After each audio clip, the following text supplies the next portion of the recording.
Para sa lahat ng nanonood sa atin, wag po tayong maging kampante na kapag nakagat tayo ng isang aso na vaccinated by anti-rabies ay hindi ka na pwedeng ma-infect ng rabies. Tandaan natin, merong mga failed vaccines na nakukuha yung mga aso. Ibig sabihin, hindi nag-effect yung anti-rabies vaccine sa kanya.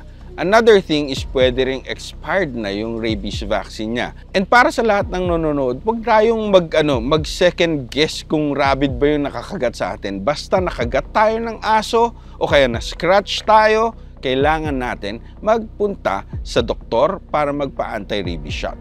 For all the viewers, what I want you to do is to be really conscious. Ang rabies po ay nakakatakot pero preventable siya.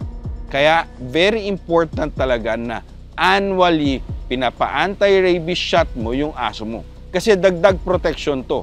And para naman sa mga nag-aalaga ng aso, kahit na hindi kayo nakakagat ng aso, pwede naman kayong magpa-pre-exposure rabies shot. Kagaya ko bilang dog behavior expert, hindi ako nawawalan ng pre-exposure before, tapos meron ako mga booster shots ng rabies. Kasi para sa safety ko yun.